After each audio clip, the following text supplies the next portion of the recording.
Le 20e mondial des métiers à Eurexpo du 4 au 7 février. Un salon pour découvrir les métiers d'aujourd'hui et de demain, l'emploi et les formations pour mieux choisir et construire son parcours professionnel. Jeunes ou adultes, nous sommes toutes et tous concernés. Le numérique transforme et impacte tous les métiers. Alors, quel sera le vôtre demain? Pour le savoir, rendez-vous sur www.mondial-métier.com et sur nos médias sociaux, #MDM2016. Alors si on parle de l'hôtellerie, en partant du haut, on va avoir bien sûr un directeur, derrière des assistants, des revenus managers, des réceptionnistes, des gouvernants, du personnel d'étage, mais aussi des lingères, des concierges et des bagagistes. Vous voyez, il y a toute une gamme quand même. Voilà, alors il y a des métiers qui sont très classiques et Oui. puis quelques autres qui sont en Voilà. développement, parce qu'il y a de nouvelles le revenu offres. manager, par exemple, est quelque chose qui se développe maintenant, puisque les hôtels, on va dire, affichent leur prix selon le nombre de clients prévus, etc., les activités plus ou moins fortes, et ça occupe quelqu'un à temps plein. Ah oui, ça c'est nouveau parce que alors c'est un petit peu comme on le voit dans les avions. Hein, Tout à fait, c'est ça. C'est le système selon les saisons appliqué à l'hôtellerie. Voilà. Ça ne se décline pas encore dans la restauration, mais ça viendra peut-être. Bien, ma foi, nous verrons ça. Alors c'est aussi une manière d'arriver à lisser un petit peu la clientèle avec par exemple des offres particulières pour les retraités. Oui, tout à fait. C'est vrai que les saisons creuses, il faut savoir combler un petit peu le manque de travail de ces époques-là. Il faut aller chercher la clientèle qui est disponible à cette époque-là pour pouvoir remplir les établissements.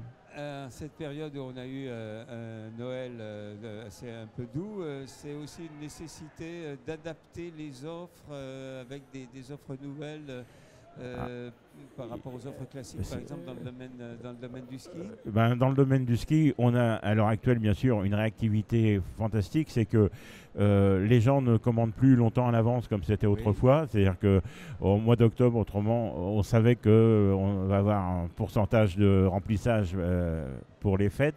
Maintenant, c'est à la journée près, puisqu'on attend de savoir comment la météo va tourner pour réserver avec Internet.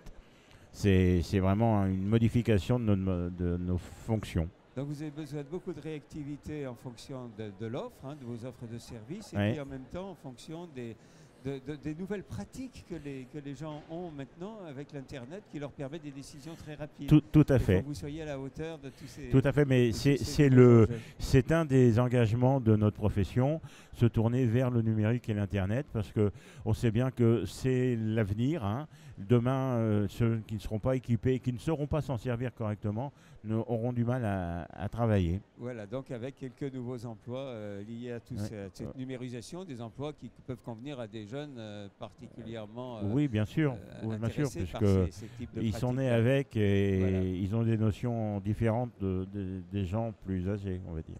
Alors, il y a des établissements de formation nombreux dans notre région et assez diversifiés. Oui, tout à fait. Et on arrive à trouver 46 établissements de formation dans la région qui vont bien sûr du CAP jusqu'à la licence, puisqu'on peut faire des licences. Et puis nous avons quelques institutions, on va dire, de renommée internationale, mondiale, du type de type Bocuse, bien sûr, puisque c'est quand même des locomotives pour notre métier. Alors, l'apprentissage, est-ce qu'il se développe beaucoup dans votre domaine? Globalement, oui, si ce n'est que le secteur de la commercialisation et du service en salle a quelques difficultés de recrutement. Je ne sais pas pourquoi, parce qu'il y a des emplois derrière, mais la notion service a du mal à passer auprès des jeunes tout de suite. Voilà, donc c'est un message aux jeunes qui nous écoutent, il y a de l'emploi. Souvent, on reproche aux travaux dans ces métiers quand même une certaine difficulté avec des horaires importants, avec des conditions de travail alors c'est sûr, difficiles. Nous avons des horaires décalés, oui. Mais nous ne sommes pas les seuls. Si on parle, la police a des horaires décalés, la gendarmerie aussi, les infirmiers, enfin que sais-je, plein de monde a des horaires décalés. Il faut savoir que la législation du travail dans le monde de l'hôtellerie et de la restauration est la même que la globalité. C'est 35 heures de prévu pour tout le monde. Bon, on peut avoir des heures supplémentaires, mais elles sont payées, elles sont rémunérées en conséquence aussi. Donc, il y a de fausses idées de ce que sont nos métiers tout de suite. D'accord. Donc, si on veut en savoir plus, si on a envie de mieux connaître vos offres à la fois de de formation et puis d'emploi. Comment est-ce qu'on peut procéder? Il y a des sites web, des lieux? Nous avons un site web, effectivement, enfin des sites web, puisque l'UMI est présente sur la toile. Alors, il suffit de taper www.umi et on a les UMI départementaux, les UMI régionaux, etc. qui s'affichent. Et dans ces UMI-là, vous trouvez toute une déclinaison de formations possibles. Très bien. UMIH.